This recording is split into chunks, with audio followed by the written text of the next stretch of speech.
What's good, my fellow rock and rollers? Today we are continuing on from the last video, which was a review of the 2022 Norwegian kaiju film Troll. And today we are going to be discussing the sequel, Troll 2, which has just been released on Netflix. Let's get right into it.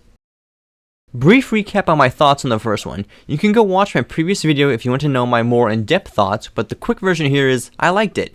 It was nothing new or groundbreaking, it was just a fun kaiju movie that had potential for a sequel. Now that the sequel has been released, the question is, did the sequel live up to that potential? Well, sort of. Before we go into it, let's recap the plot.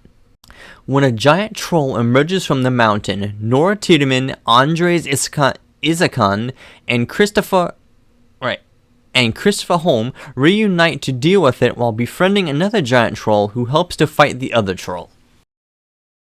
Now that you know the basic plot, let's dive into my thoughts. The sequel is more or less a mixed bag in my opinion. Some things I really liked, and others I did not. Let's start off with the good. This was the largest production ever in the Nordic countries, and it shows. Everything from the CGI to the beautiful scenery shots and locations. The CGI and special effects of this film are top-notch, just like the first one. The trolls look so good here, especially during the nighttime sequences. I also really love that they used wide-angle shots that happen when the trolls are on screen. In some monster movies, it can get really annoying because the camera is so up close to the monsters, you can't see anything and tell what's going on. Here, whenever the trolls are on screen, you can clearly see them with beautiful wide-angle shots that showcase the true size of these creatures. The human characters I think are a little bit more interesting this time around.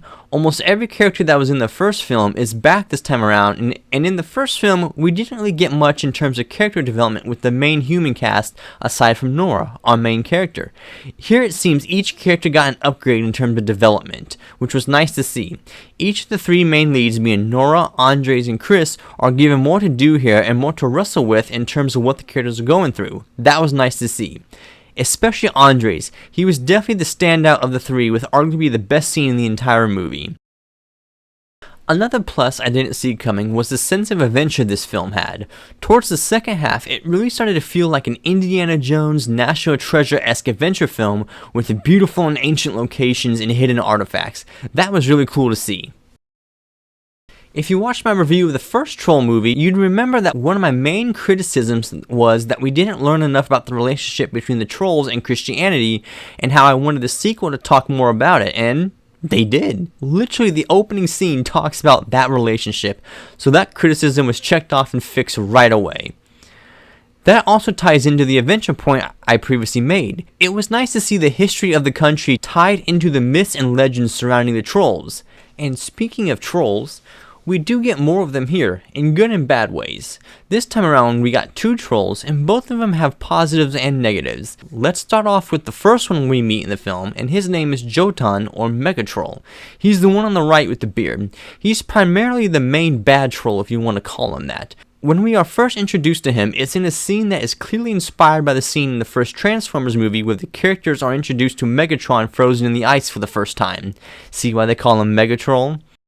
I really dig his look. I think the beard is a nice touch to differentiate him from the other troll. His skin texture and the beard make him appear old and ancient, even more so than other trolls we've seen. Sadly, his look is probably the only good thing about him. Don't get me wrong, we do get a lot of scenes with him, but we don't really get enough backstory with him. It just boils down to him wanting revenge for what happened to his people, and that's about it. I was expecting more since in the first film we got to empathize with the troll in that movie for a couple scenes, and in this one we get to empathize with the other troll, more of him in a bit, but with Jotun, we hardly get any of that. He's just there for the plot to have an antagonist for the main human characters and other troll to fight. The other troll, speaking of which, who the characters call Beautiful, has more of the qualities that Jotun is missing. I don't want to spoil it, but Beautiful does have a backstory that ties into the first film, and it makes sense why he's here. His design is cool, not as cool as Jotun, but still very cool and unique looking. There's an amazing scene where the characters and the audience are introduced to him that's surprisingly touching and emotional. They really went out of their way to humanize him and make him more likable than Jotun. Which leads us to the main event, the showdown between the trolls, and here is where I feel the film really dropped the ball. The trailer teases with a giant monster throwdown, and it's not so much of a throwdown as it is a full-blown ass whooping. Jotan beats the ever-living hell out of Beautiful. It makes sense story-wise since Jotan is older and more experienced, but come on man, did you really have to do my boy Beautiful like that? Even with the humans' help, he still can't go toe-to-toe with Jotan, and it's clearly an unfair fight.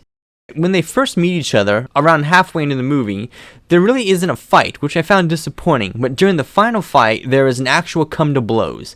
As is the case with most monster films, the humans are helping, and here I actually kind of dug it.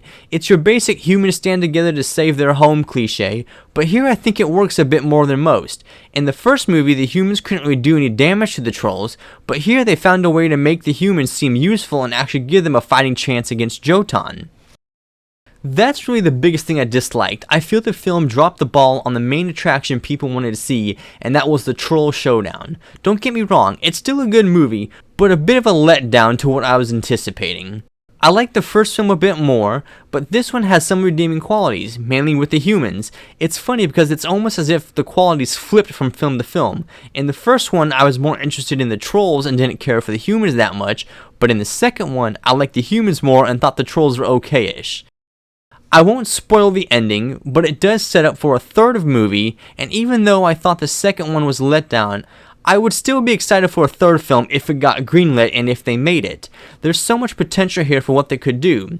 That's just my overall thoughts, guys. Go watch the film for yourselves and let me know what you guys think down below.